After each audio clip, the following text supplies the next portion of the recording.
Shona Rae was a professional clay sculptor before a series of dreams led her to begin studying goldsmithing and metal arts in 1994. She received her diploma in applied art and design from the Kootenay School of Arts Cooperative in 1998 and a BFA with distinction in the year 2000 from the Alberta University of the Arts.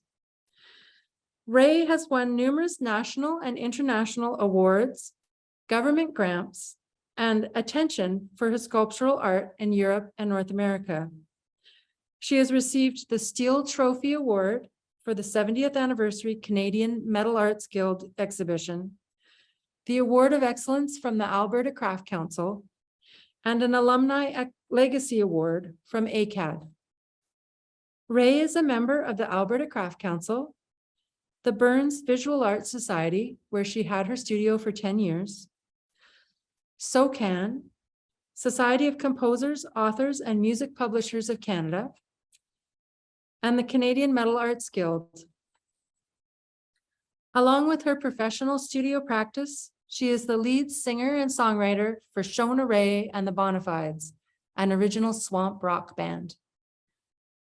A self-proclaimed utter mad woman and an obsessive maker and songwriter, Shona Rae maintains a commitment to the study, practice, and education of art, craft, design, and rock and roll. Thank you for being here this evening with us, Shona. And now it's time for you to share your screen and unmute yourself and start your presentation. I'm Shona Rae, and thank you everyone who came to the lecture today. And I thought I would share my research, my inspirations, and the pandemic with you this afternoon, because this body of work started during the pandemic. So let's get started. I did start making dolls in 2012, and in March 2013, the Alberta Crafts Council featured my first doll, Dragon Barbie. I made 3 Barbie beasts, and they featured that doll, those dolls in the Golden Edge exhibition. And this was the beginning of the Converse Subversives, even though I didn't know it at the time. When I received these skulls, I immediately saw torsos when I turned them upside down. And I had been wanting to make some Barbie dolls, beasts, for many years, since I was a student at AU Arts in 1999 and 2000. So I had all these cast Barbie doll parts and faces that I had already got, and donated bear skin from a local native man. And so I made them. And then that was 2012. And then I had to stop work on them because I received a grant to finish the fairy tale rings. So skip ahead quite a few years, almost 10 years. And in 2020, I started researching dolls because I knew I was ready to start making them now. And so I was looking up ancient artifacts, and I found this is apparently this. Can you see my cursor? This is the oldest figurine known to humankind. That's what they claim. But I was especially interested in this bone femur to the left here of the screen, because I have many of those femurs, and as soon as I started finding them, I knew they would eventually be little figures and dolls. So here is another collection of dolls that I found extremely interesting. They say they're children's toys, but I found it really interesting that quite a few of them have frowns, or, you know, they're ambiguous, the expressions, but they were so simple. There's just something so simple about this piece of wood with these 3 marks in it. And so when I receive my bones, I know that they are so simple, and I love them very much. And these images are the two dolls that I grew up with. This is Marianne, and she was my first Barbie. I didn't have a Barbie doll, but my brother bought her at a junk sale, at a white elephant sale, for 10 cents. And I still have her, and she has a little dress, but it's packed right now. And then the image on the right, oh, whoops, sorry, let's go back, is the pin cushion that hung always above my mom's sewing machine. When she first got married, her and my father lived in the Northwest Territories, and she bought this from a Native person up there, and she used it her entire life. So this, I have been looking at this for 66 years, and Marianne's been in my life for over 60 years. In 2020, when the pandemic started, I knew that I was going to start making dolls then. I knew I had the time, and I started researching dolls, and I found it was difficult to find things that weren't cute. So, but then somehow I found Hans Bulmer, who is amazing. His work is amazing. And for me, it was, I'm very interested in surreal art, and I've worked with it myself for years. And the way he put figures together in Converse ways and very subversive. He was a German artist. He lived from 1902 to 1975, and he was best known for the life-size pubescent female dolls he produced in the mid-30s, and it was absolutely anti-Nazi work. So this work, this idea of using these childlike, young, feminine bodies that have been subverted in very grotesque manner to challenge an authoritarian regime that was, very much a bunch of bullies. So his work is, it can be difficult to look at. It can be, it's very provocative. And the piece on the photograph, he made these dolls and then he took photographs of them. And this particular photograph is called Full Bleed. And I just find it such an amazing composition and intriguing, again, thought-provoking. Again, this figure that he was holding is here. And then, come on, go, move. Again here, and he took these pieces and made images of them.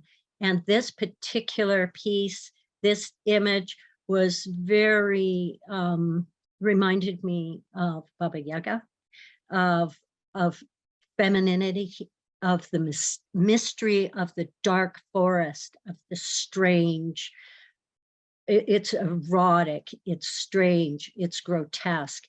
And he has there in the background a pitcher of water. It's like he's inviting us to wash our thoughts clean after seeing this image, which he hopes subverts and provokes change.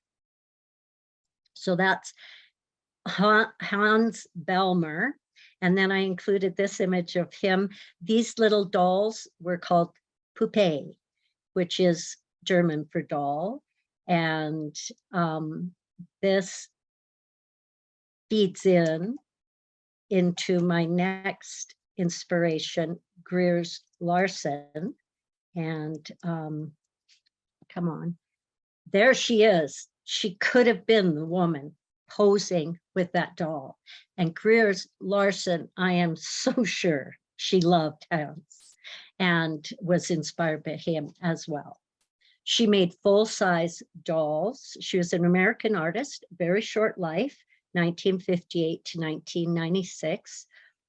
She was a transgender at a time when the operation was in its infant stages. So she was left in pretty rough shape. And unfortunately, because of the pain and the trauma of her operations, ended up being an addict. But she was a very key figure in East Village in the scene of 1980s. So she was hanging out with Michel Basquiat and Keith Haring, Andy Warhol, people like that. And a lot of her work, even though it's about other people, it's really about her.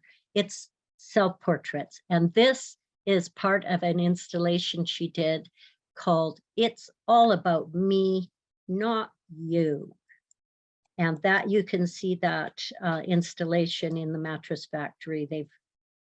It's been there for quite a few years now. They installed it again, and it's part of their permanent collection. So there's part of the installation, a room full of torsos and dolls, and this woman in bed laden with all kinds of medications. The floor is strewn with medications. This glam gal beside her, one of the dolls in her collection, very she would have been around at that very extravagant time of the 80s, 70s, and 80s. Anything went. And here we have a doll holding a gun, wearing a playing card hat, and another doll wearing a piano hat. That really intrigues me. I love putting crazy hats on women in a lot of my artwork in the old times. And here we have a whole series of skeletons, bald skeletons. She was, I believe, talking about her imminent demise. And this piece here, it was very hard to find the actual titles of a lot of these pieces, but this piece is called Ballerina, and it's definitely a self-portrait. Not only the emotional pain of being a trans person in the 70s and 80s, but the physical pain and then death because of it is shown here, as well as Sissy's bedroom. She was very blunt and very provocative, no fear in her imagery. And I was really very inspired by her and hounds. What a gift. So then we're in March 2020, and everywhere are these images of the pandemic. And at night, I found myself drawing these images over and over again with my own monsters and my own fears and my own unrest, and seeing all these skulls. And I decided during the pandemic that I would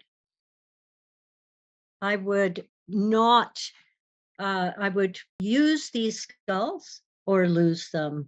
And I could only use materials that I already had in the studio. We couldn't go shopping. We were I don't know about you, but I was terrified. And I didn't go shopping for months. We only ordered and then picked up outside the door, and my husband did the grocery shopping, or we ordered online. So anyway, so I had all these skulls, all these bones, and I started playing with them. And this is the beginning of Joe's fear.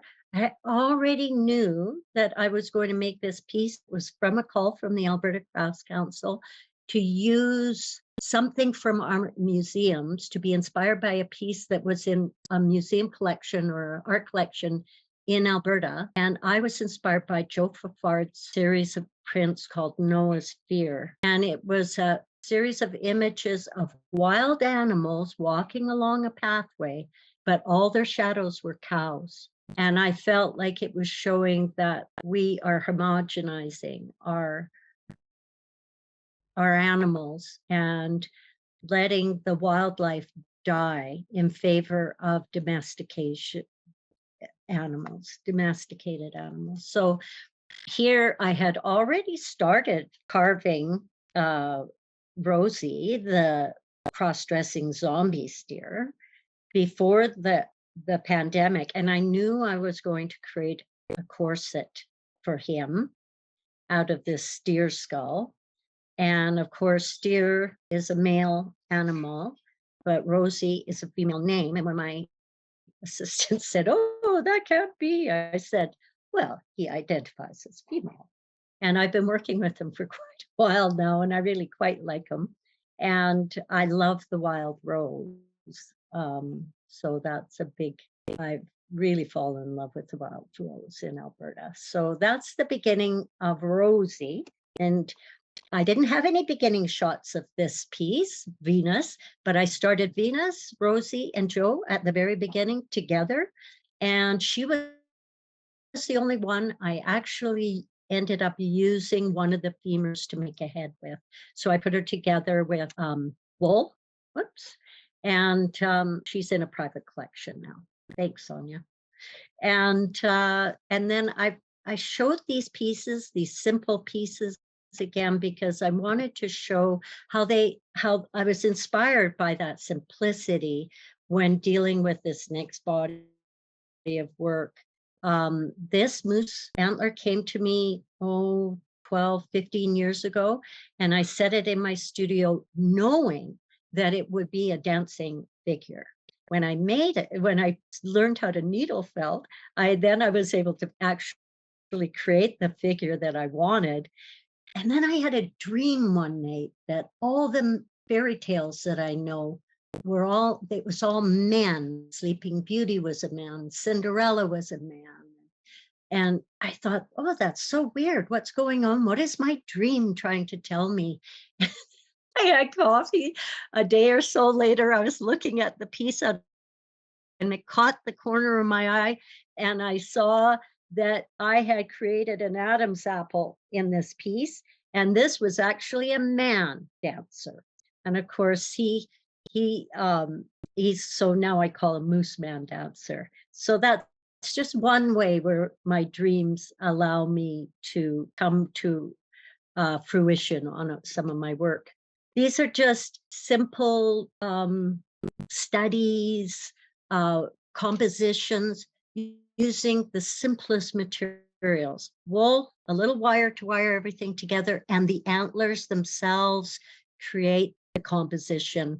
And for me, they start creating all these amazing, how you call it, characters that then I become attached to.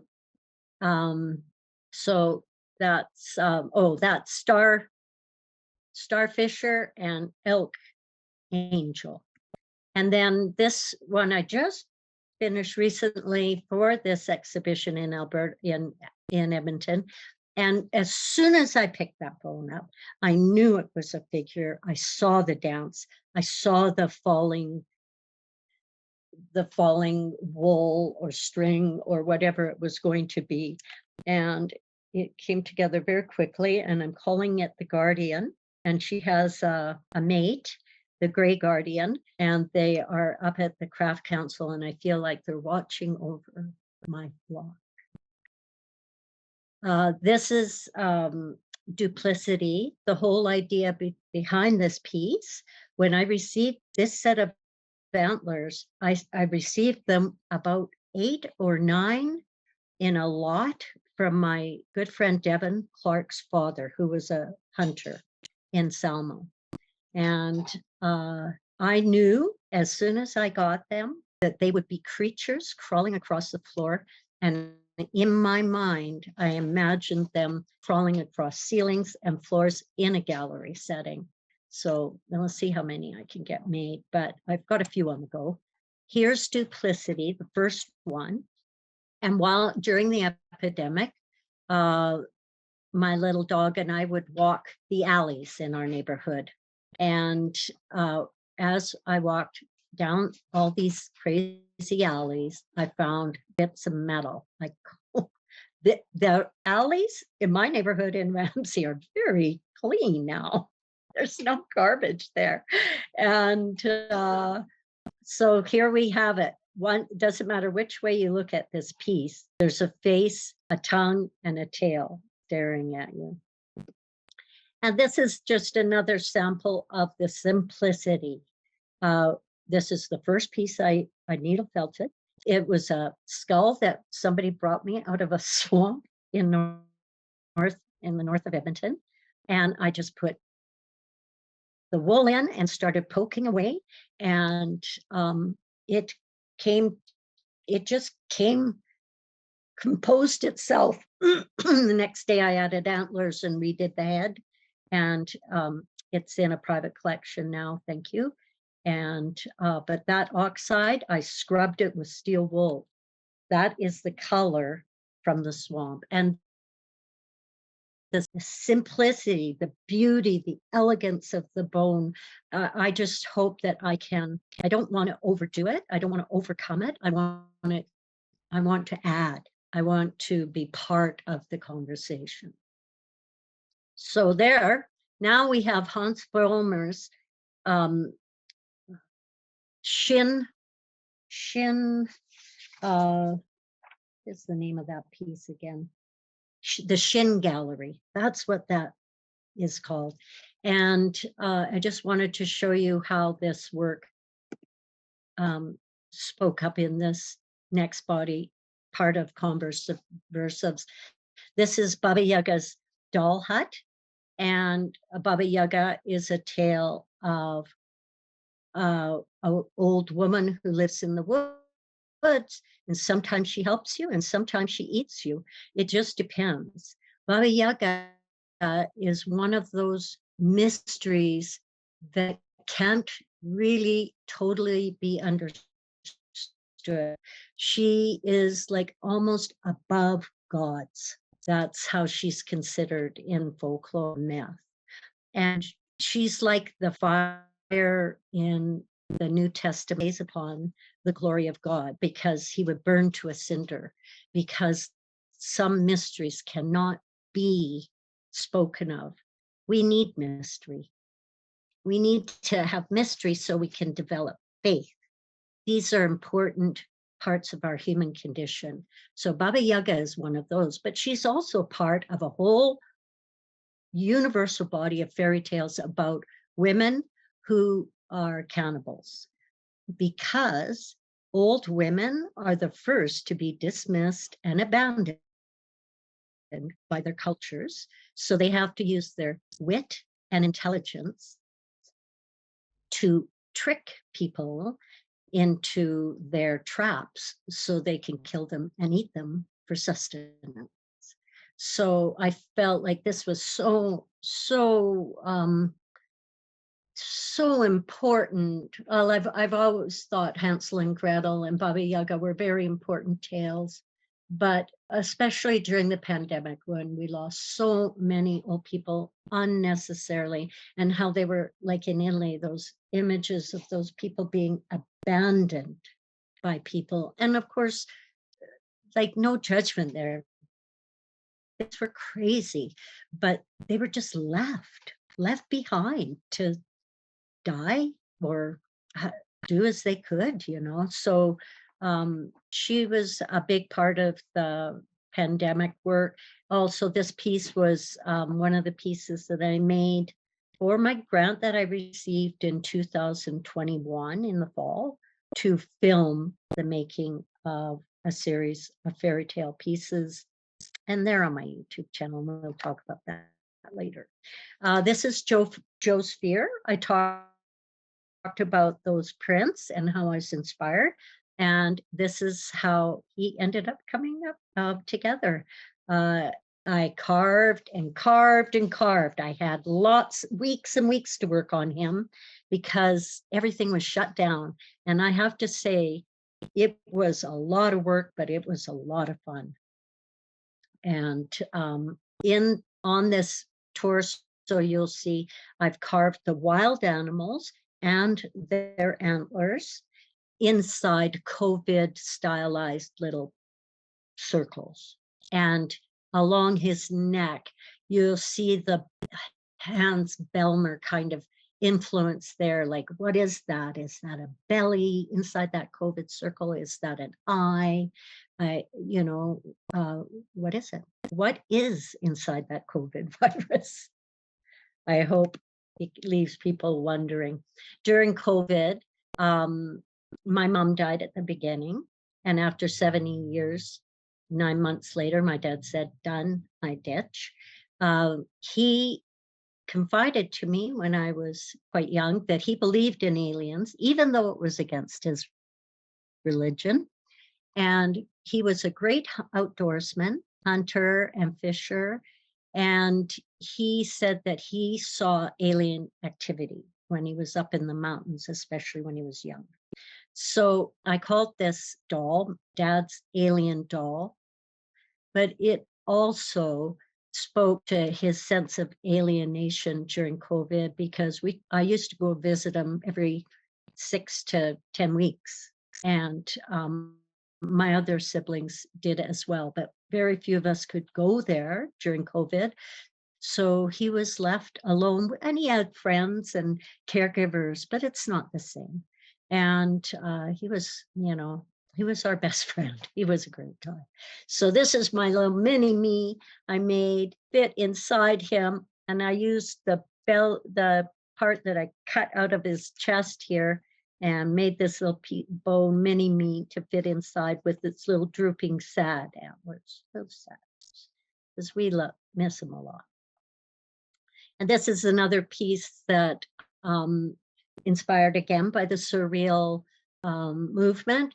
I did a huge, very long, for years, made this body of work I called the surreal body of work. And it was, I used Barbie parts, I used doll parts, I used figures, it goes on and on. And I made this doll. This is The Evil Magician, is the name of this fairy tale. And this doll is made with a button I received from my dad when I was 8 years old.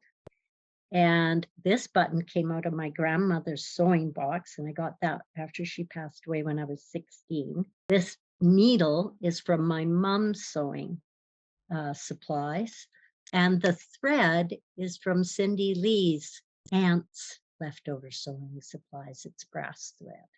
So there's some, even though this is a story about a young woman who uses the power of her golden hair and sewing to defeat the evil magician, the powerful evil guy, it's also and my ancestors.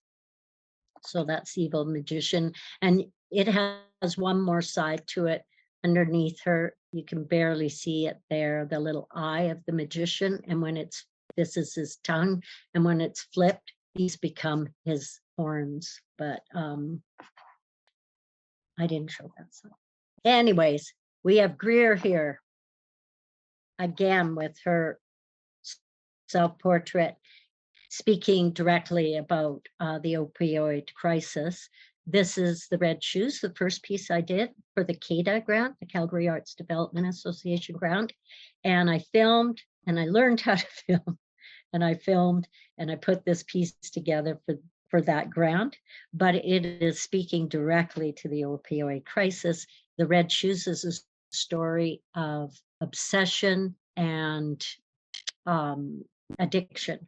And so inside the little cage behind this stylized hypodermic needle is a bunch of pills that I confiscated from my dad. They were red and yellow plastic herbal medicine from China. And I said, "No, you're not eating that." Taking that with me. And I put it in my studio supplies, and I knew I'd use it one day. Her hair is stylized hypodermic needles.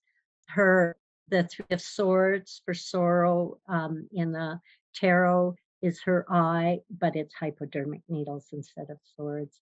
There's a lot of symbolism here, and it was a blast to make. I had the help of Stephanie Elderfield, Jennifer Yanis, Brianne Avender. Cindy was always there teaching me how to felt. I've had so much assistance to make these pieces, this piece and Baba Yaga's hut, and the next piece, Atalanta, which is dealing with gender identification issues, and she's the only woman hero of the Greek pantheon. She's not a god or a half god. She's a hero. She was a warrior, a huntress, great at arm wrestling, great at wrestling, the fastest runner. And she was suckled by a bear because she was abandoned on a mountaintop because she was a female, not a male. And she grew to be a great personage. And then her father took her back and made her get married. And then that's the story of the 3 golden apples. And I'll let you read that for yourself. It's easy to find. And but here I've got pig's teeth that Jennifer donated, and the bear tooth from behind this bear skull. Lots of wild animal teeth, bear claws for a crown, headdress, and bear coming out, and a little bear peeking out from under her skirt for her little undergarment, and deer jaws for running feet. And if you go to the gallery, you can like play with them. So it's always important to me that when I make my pieces that there's some kind of movement that happens with them, or that they're playful somehow. This is Rosie the cross-dressing zombie star. I just wanted to show you. It finished. I didn't end up using that carving. I will use that carving of the face that I started, but I really had, by this time I was really rocking the, as you can see, started rocking the color and having a lot of fun with the felting. And I have since understood that all this color will fade. So I've kind of gone back to muted colors again, but that's okay. He'll last as long as he lasts. And I believe the paint will last a lot longer than the color of the felt, and the bone will last forever. That's the thing. So this is Bluebeard's dolly, and he may fade, but he'll still be this plump little saucy boy with this wheel hub for a chest plate that comes off. And again, Bluebeard, I've used Bluebeard a lot. I've worked with him in a surreal fashion for many years. And there's more to this particular body of work. I just included the dolly in Edmonton, but Bluebeard was a psychopathic murderer, chopped up his wives and kept them in rooms. And then he would give his new wife keys, but you can't use this one. Of course she does.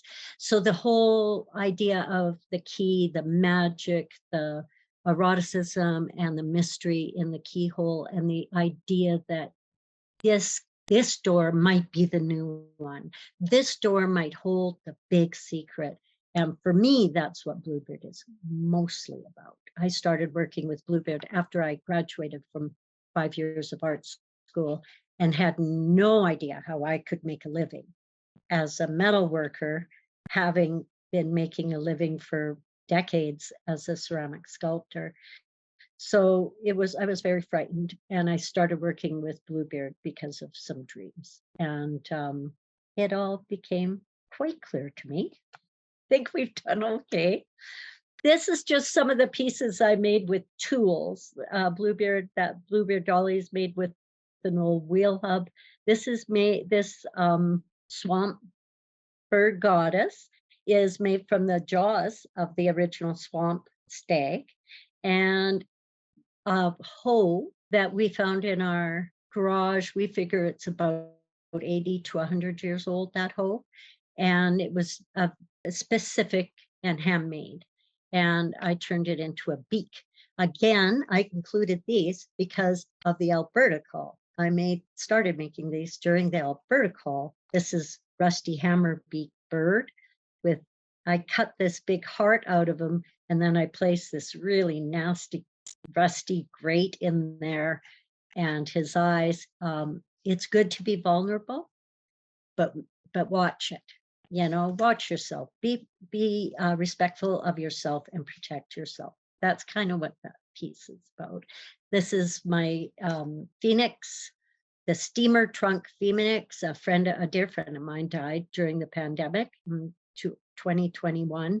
And when they threw out this old steam trunk in the alley, not far from me, a block or so away, I took it home, and me and his old roommate actually took it apart. And I kept all the pieces, knowing that I would make a piece from it. And I, again, started this piece for the Alberta Call. Started a lot of pieces for that call. Thank you, Alberta Crafts Council. You keep me fresh. And I just wanted to end up with one of my favorite girls. Again, thanks to Brianne, Jennifer, Stephanie, Cindy. I hope I haven't forgotten anyone, and everyone who helped me film as well. So that would be Ron Chikora. Thank you very much for helping me with this aspect of the Converse Subversives. And there's more, but I think I've taken up your time now. So in conclusion, I would like to thank the Alberta Crafts Council for all your support of my career over the last 20 years or so. You have been instrumental in driving the culture of fine craft in Alberta and Canada. And I know that I am not alone in appreciation for all that you do for us. I look forward to another 20 years or so working with you. Thank you. That's it. Oh, that was fantastic, Shona. Thank you so much. It was wonderful to hear some more about the stories and your process making your work. I'd like to thank everyone for joining us tonight. It's been great to see so many of you coming and joining our conversation this evening.